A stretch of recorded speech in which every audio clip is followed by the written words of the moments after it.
Well, good morning, good morning, good morning, good morning, and good morning, everybody. Good morning, everybody. Welcome to another episode of The Morning Glow. Welcome to another episode of The Morning Glow. Got a great broadcast lineup for you this morning, as I hope and I pray that we always do.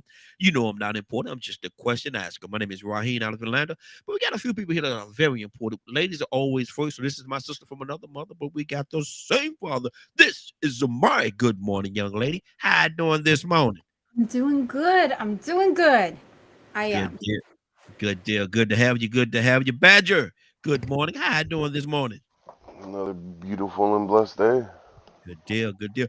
Ryan, let me say it like that. Ryan, good morning, sir. How you doing this morning? I'm doing well at work again. There you go.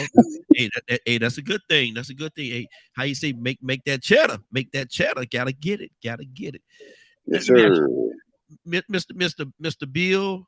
We the Bill got a lot of people in his family. He got electric bill. He got gas bill. And boy, it's a lot of people in that Bill family, man, and all of them are greedy.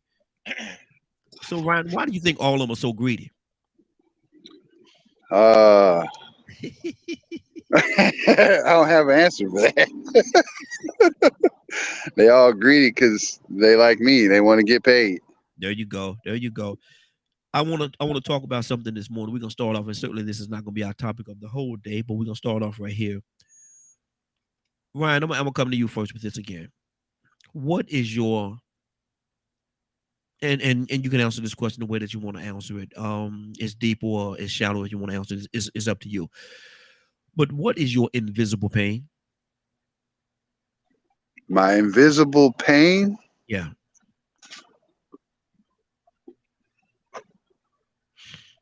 I got probably people. work. Wow.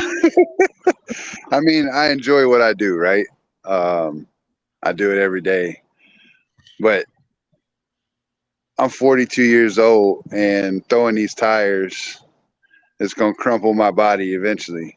Hmm. And it causes me to not be home with my wife and kids a lot. I did over 60 hours last week. That's a Wow. lot.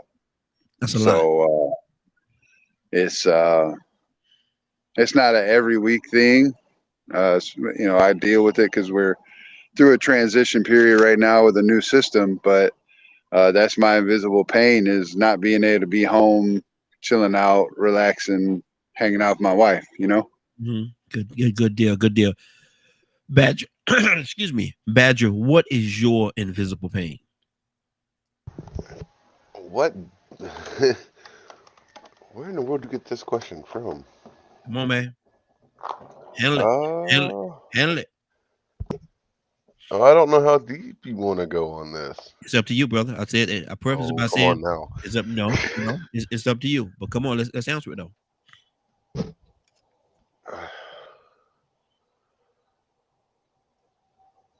Come on, Badger. Well, I'm trying to figure out how to word that. Silence costs money. Well, I don't know. Back then, they were able to make money off of it. Charlie Chaplin. Hmm. You got a look on, Oh, on Zamar's face like what? What? I know who Charlie Chaplin is, and I know a little bit about his life, so I know what he's talking Mhm. about. Okay. Okay. So, Badger, are you done with it with that particular part of it? well, what do you think? Just answer it, brother. I can't answer for you. I can't answer what your Well, no, invisible I'm. When you say pain, what do you mean exactly? pain, hurt. Go to Z for now. I gotta figure out how to word it. Okay. Zamari, what is your invisible pain? Dude, that's a loaded question. It really is. It's a loaded question. Invisible pain. That is, ooh, it's like putting a smile on your face and facing the world, right? That's kind of what it reminds me of. My invisible pain is so many things, really. It's not just one thing, it's so many things. The pain Mhm. of, which I guess would also the pain of failing my children when I fail them, right? Because nobody sees that. The pain of, I know I have this story somewhere inside of me, but I can never just get it out on paper and continue to write that. And that plagues me, right? The pain of not healing from my past, even though I think that I have in some ways, but I still carry it with me every day and it affects my children. Wow. See, and I knew, and I saved you for last tomorrow because I know that a lot of times questions like this, ladies answer them a lot better than we do. Yeah. Because we still as men sometimes we hide behind certain things, and we don't want to put certain things on the forefront, and we don't want to be as transparent as y'all will. Well, and the effects of my children, right? Let me add one more thing to that. The effect that it's had on my husband too. Yeah. Because it's not just them that have to deal with whatever aftermath has happened in my life, right? But he has to deal with it too. Yeah. And he deals with it on a different level than what my children do, because I'm much more transparent with him with a lot of things. And he knows what's going on with me. So he has to deal with all of those invisible pains. Even if I'm not speaking it, he knows it. And so, yeah, it's some days are harder than others. Absolutely. So I don't know, like that's my invisible pain. But again, it goes even beyond those things, right? That's just barely scratching the surface with it. Yeah, exactly. Coming back to you, Ryan, brother, talk to me. What is your invisible pain? I really don't know, man. Like, I just, like what I said, I enjoy time with my wife. I enjoy being at home. It's really just it's a compounding thing, right? Because most couples that my wife and I have dealt with in our life, they don't like to be around each other. They like their space. Yeah. And so it's a different dynamic for us. People ask all the time, how do you guys do this? You sit around and hang out and you're never apart. The longest we ever been apart was the 4 months that we had a transition from Tennessee back to Detroit. And that was hard. It was super hard. We're always together. We try very hard not to argue, get into fights, because that's a rare occurrence for us. And when I mean rare, I mean super rare. So we don't go to bed mad, stuff like that. And so not being able to be home with my wife and just enjoying, even if we're not hanging out, right, just being in the same space is a joy most of the time. So it just sucks, like being at work all the time, busting my rear. I do it because I love her and I love my kids, Yeah. So, but that's really the only gripe I have, as far as life is concerned, and having an invisible pain, as you call it. Everything else to me is just gravy. I roll with it. I don't let stuff affect me very much. There's certain things that do affect me, but it's not the majority consensus, so I don't talk about it. Exactly. And see, and that's the thing, but I have to do this right here before we move on, before I go up, before I take another iota of a step. I have to say happy birthday to my wife, man. We've been married for 26 years. Today is her birthday. She's actually at work right now, so she may be sticking her head in every now and then, but want to say happy birthday to her and tell her how much I love her, man. And I would not be who I am. I would not be half of who I am without her, man. She came into a little nuts life. I say it like that. And at a time when I was a nut, and she through God showed love, patience, and understanding, and taught me so much, and made me the person that y'all see before you all today. So I want to say I love my wife. I love her dearly, and wouldn't want to spend this existence with anybody except her. Happy birthday to your wife, man. Happy Thank you. birthday. Yeah, happy Mrs. birthday to Rahim. Mrs. Raheen for sure. Absolutely. Wow. So y'all gonna get me all emotional. Y'all talking about them tears, but y'all gonna get me emotional around here. I gotta keep moving. Badger, what's your invisible? And before we do that, the phone lines are open 508-924-3521, 508-924-3521. Give us a call. Tell us what is your invisible pain? Badger, talk to me, brother. Being a good enough dad, father, Mm-hmm. husband, friend, the whole 9 yards. Mm-hmm. Mm-hmm. How much would it disappoint you if, for whatever reason, you found yourself falling short? I don't know. And happy birthday to your wife, by the way. Yes, sir. Mm-hmm. I don't know. That's something I try not to think about. Mm-hmm.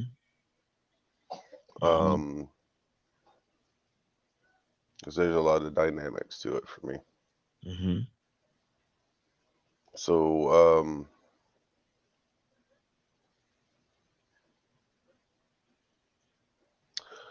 well, I guess being transparent, Yeah. So most of my stuff is related to my autism. Mm-hmm. Not being able to, I miss a lot of social cues. I don't, I'm not the best person to teach how to be social. There's just a lot of things that I struggle with. Mm-hmm. So, Badger, we're gonna stay here just for a second more. I don't want to go too deep into this because I don't know how far you want to go.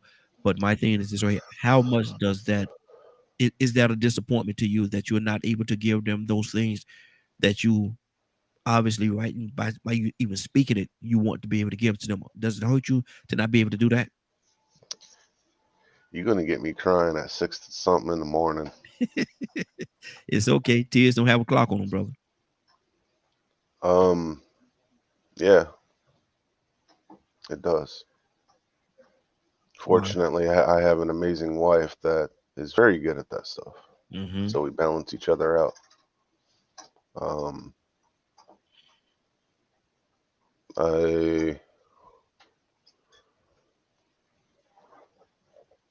I can see how their behavior is because of the way that I live. I do feel that I've been a somewhat decent role model. Mm-hmm. Mm-hmm. Because I see how they treat other people. Yeah.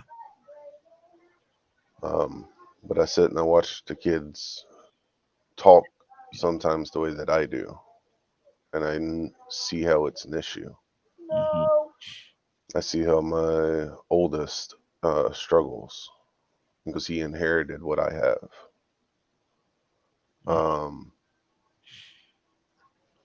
And that I don't know. I'm not really good at talking about these things because I'm still learning how. Mm-hmm. Because I didn't really have an environment to know how to talk about these things. Mm-hmm. So it's hard. Yeah. Being mentally different. In a society that almost seems to think in the opposite way that I do. Wow. Most people are emotion driven. I'm logical and literal. Mm-hmm. So that's not always a good thing. Good deal. Good deal. Let me go to Ryan. Ryan, are you still with us, brother? Yeah, I'm here. Talk to me, man. How do you if and I know how you love your family, man. I know how you love your family, man. And everybody that's been watching the broadcast should know. So how would it feel for you if for whatever reason you found out that you was falling short in one of the areas in taking care of maintaining your family? How would that affect you?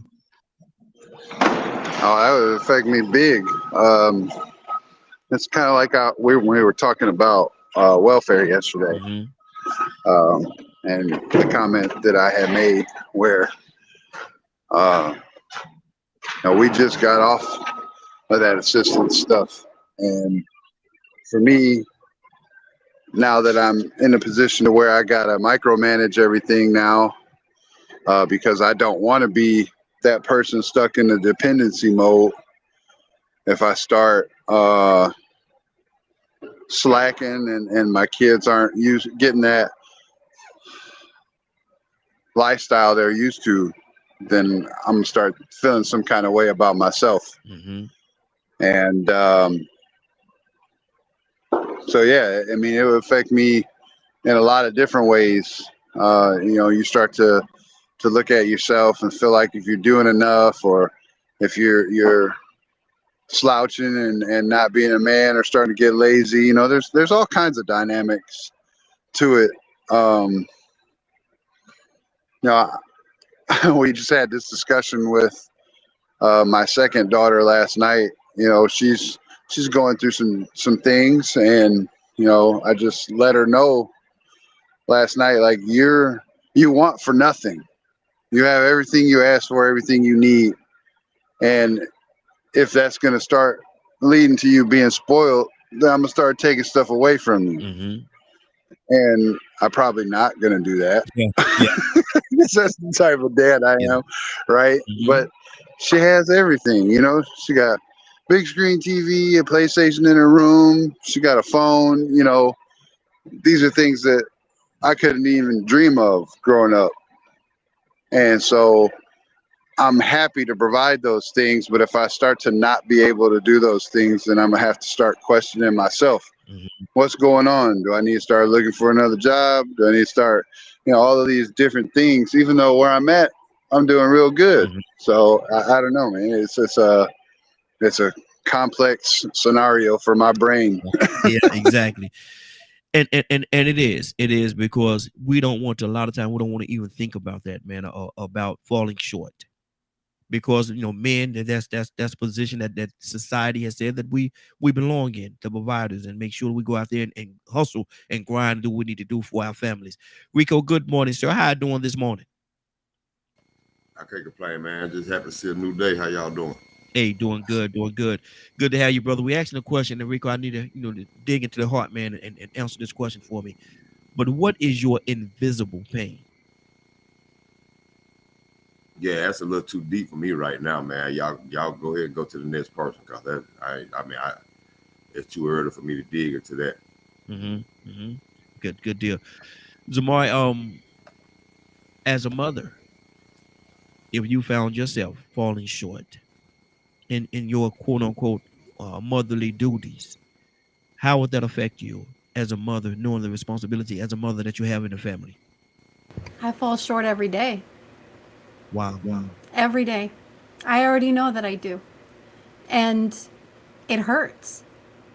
It's not a comfortable place to be when you know that you're falling short, even when you're doing your best, or you think you're doing your best. But and I'm sure fathers go through this too, right? But there's always more. There's always something else. I can do this, or I should be doing that, or why aren't I doing this?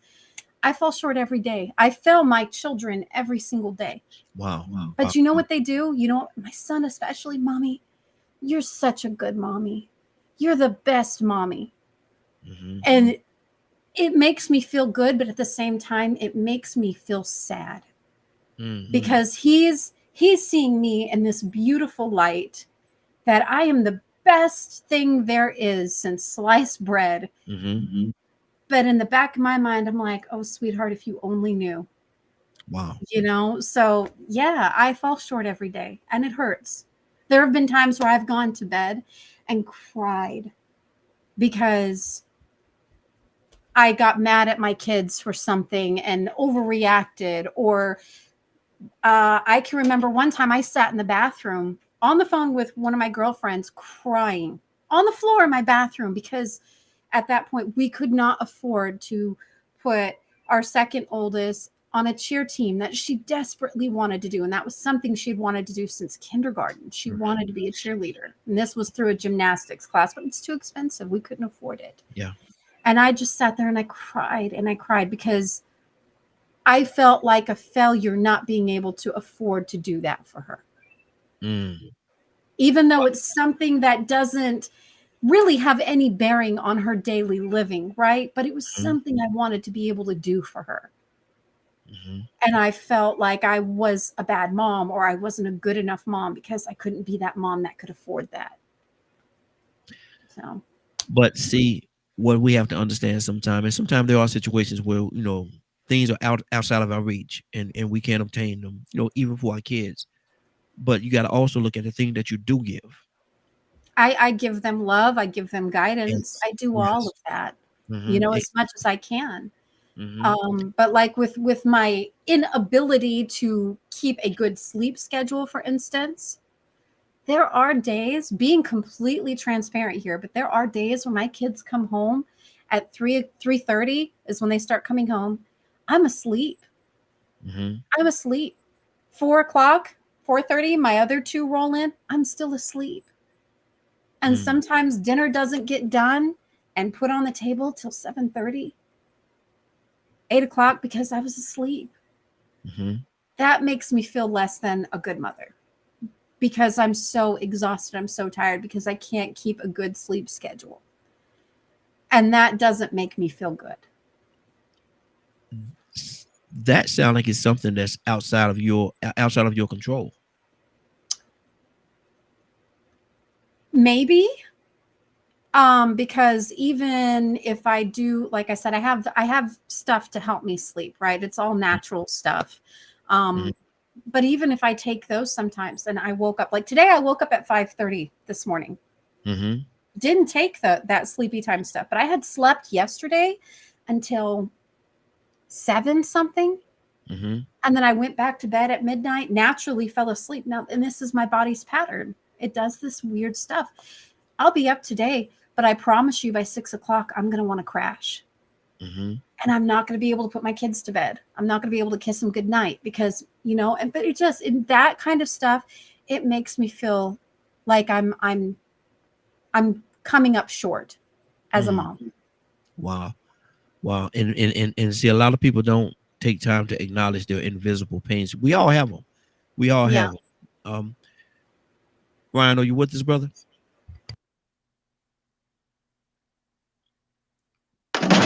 Yeah, I'm here, just working.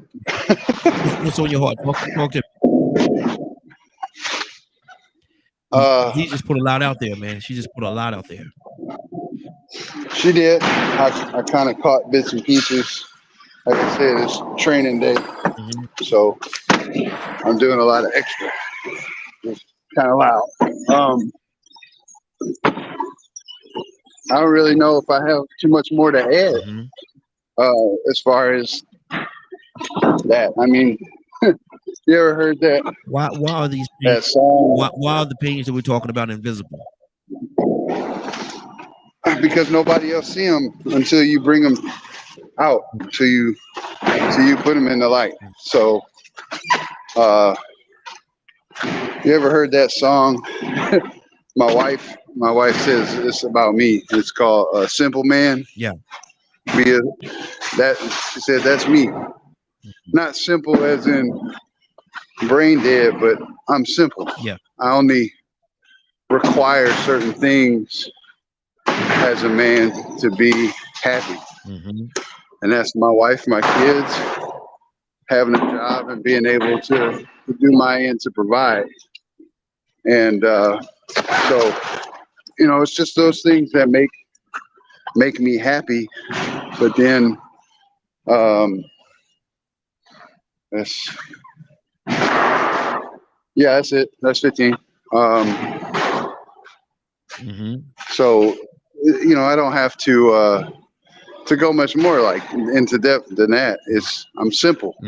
Like, just give me my basic life functions, a little bit of freedom, and I'm straight.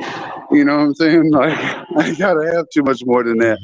And I guess that's what differentiates me from other individuals is I don't require much. I don't ask for much. Mhm. Just give me those little things and I'm gonna be happy. I don't need all the extras. You know, like we talk about moving out into the country and stuff like that, getting away from the city. And my caveat to that is always, I just need high speed internet. That's all I ask for. Wow, wow. Badger, what's on your heart, brother? Talk to me. There's a lot to it Mm-hmm. in a lot of ways, and that's why having a person to talk to, an open communicative relationship, is so important.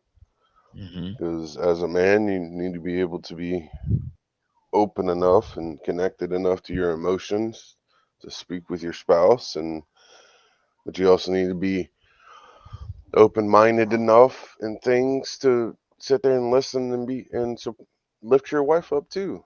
Mm-hmm. Mm-hmm. And it's back and forth. Yeah.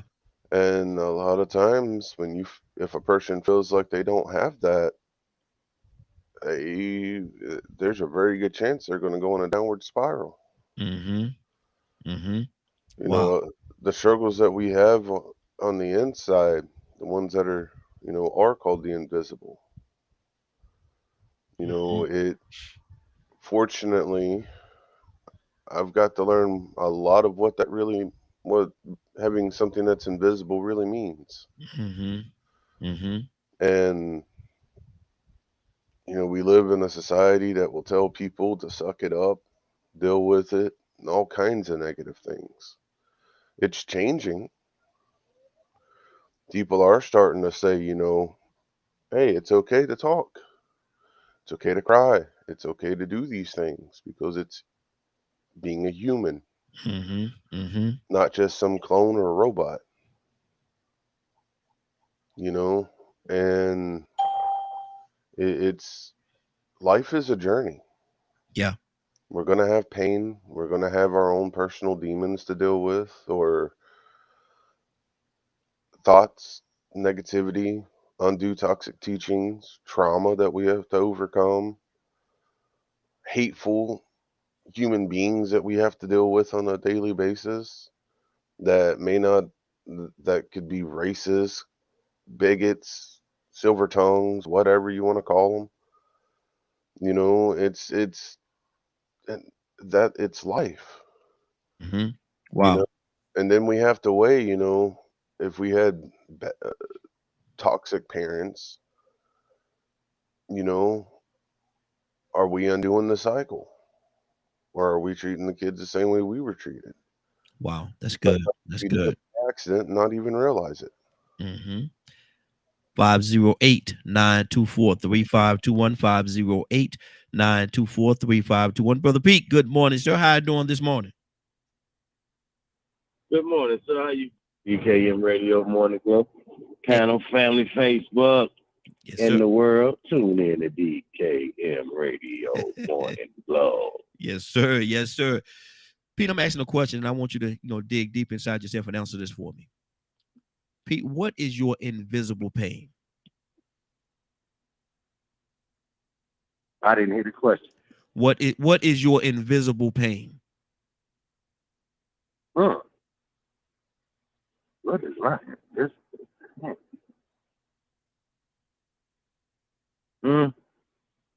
I really don't pay attention to stuff that don't matter. I just only pay attention to what does. What is my Hey, Pete, talk invisible directly into the phone for pain? me. It's going in and out.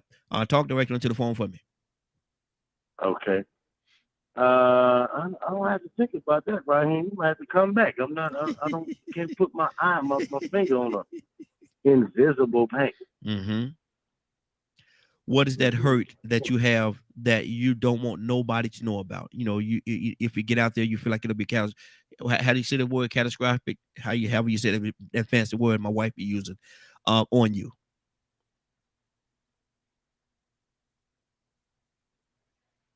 Probably my strong dislike and hatred for injustice. Mm. and the fact that I truly would like to line some folks up and just cut them in half for the things that they have done on this planet to humanity and other individuals. I feel like, it's not my place in one degree, but I feel like so many have qualified so fully for it, and the damages exist and continue to increase. And I just would like a purge day where I can stack them, the universe high. The views expressed by Brother Pete are not necessarily the views of DKM Media Group and associates and its affiliates. Rico, love. Rico, you there? There you go. There you go. Love. Do men and women love on different levels?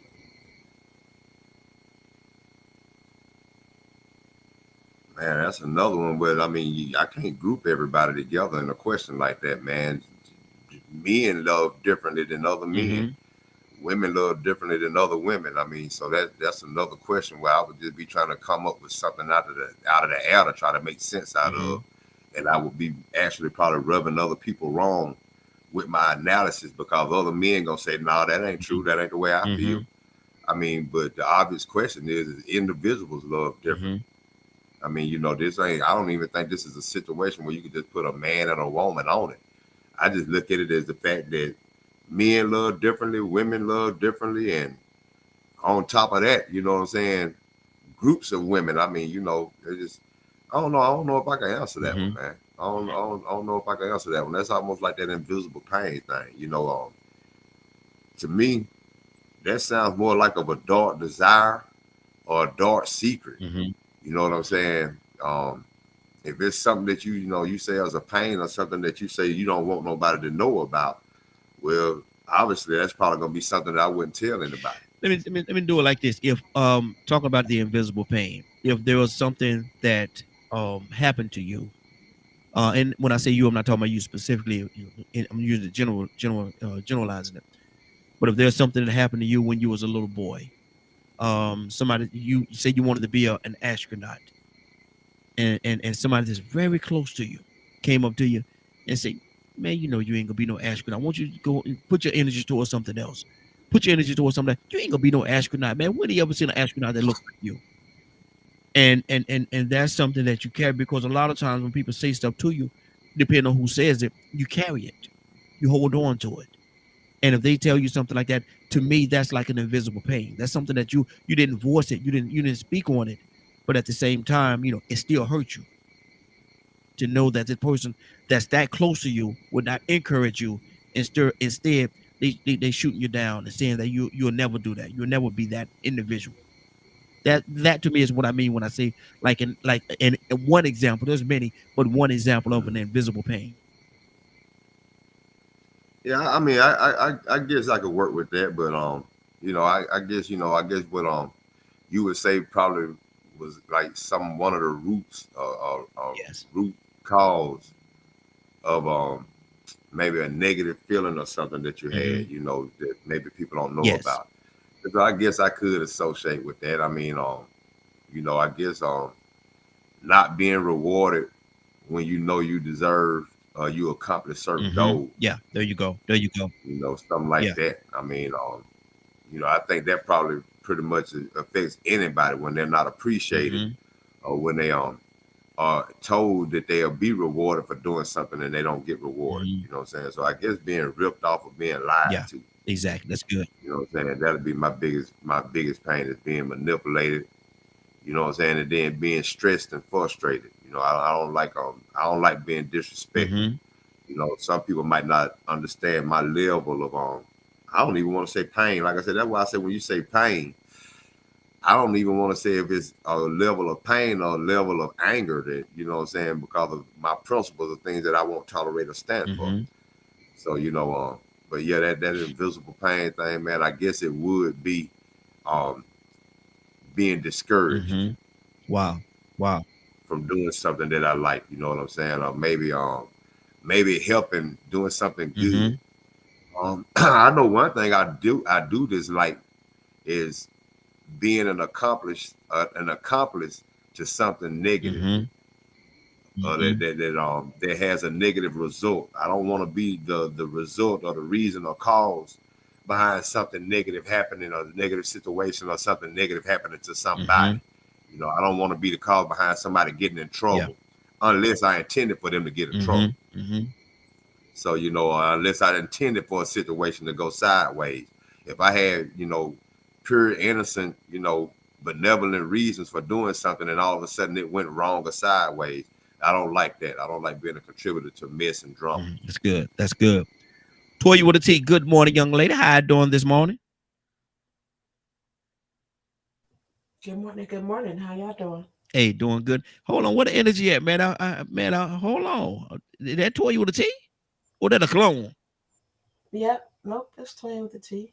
Okay. I'm used to you come in and kicking the door in. You know, you ain't kicked the door in. You tapped on the door. Is anybody home? Is anybody home? And I ain't used to that Toya with a T. I'm used to the one that kicked the door in. Hey.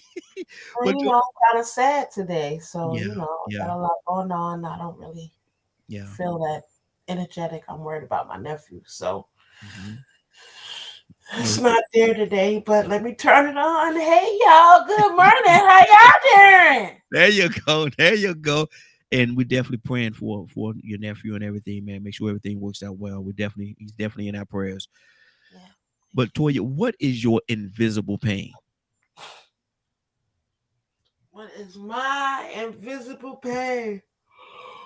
Oh, I mean, you know, I don't know. I think my invisible pain is just stupidity that some of these people in this world got, right? Things that don't affect me, but happens to other people and it still hurts. You know, we got a lot of individuals who just don't care about their kids. Yeah.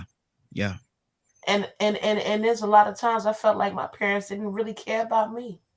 They're just clothing me and feeding me and feel like they can tell me what to do. Has nothing to do with physical violence. But you know when somebody don't really like you. You know when somebody don't really care. You know when somebody's not really bonded with you. You know when somebody really don't want you to do better than them. You know when somebody is jealous of you because of what they had to go through. And you're not, you know, mamas be jealous of their daughters and fathers be jealous of their sons, right? Yep. That's invisible pains. Or what? You know what I'm saying? Good. How you gonna have these kids and then you want to bake them in the oven? How you gonna have these kids? My friend from New York just called me the other day and said the lady in her building drowned 3 of her kids on Coney Island Beach. Good Lord. Stuff like that. Stuff like that. Ain't got nothing to do with me, but just the thought. Here we go again on how people, what in the world is going on? How about you call DFACS and they know that you're getting abused and they say, oh, well, that's for the cost side. We tell the school what's going on. Oh, we can't do nothing. We can only talk to the parent that's on the sheet. You know, this world crazy. I'm so over it right now, Raheem. When I say over it, I'm numb. I don't care about nothing anymore. I'm finna put my head in the ground and just do me because everything around revolving in this world, people are retarded.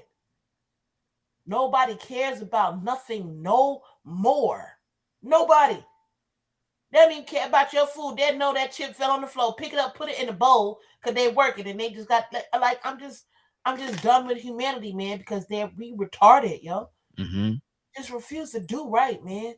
And those are my invisible pains, man. How we humans use this dominion and just don't care about nothing. Not our kids, not our relationships, not our school system and the future of our kids. We just don't care about nothing but dollars and personal satisfaction, man. It's wild out here, yo. I'm thrown off right now this morning, man, for real. And for those good people like us, your hands is tied. So when you do pull a Christopher Dorn, right? The world gonna look at you like you wrong. They're gonna look at you like you wrong. When you tied your hands. They tied your hands. Your child or somebody telling you,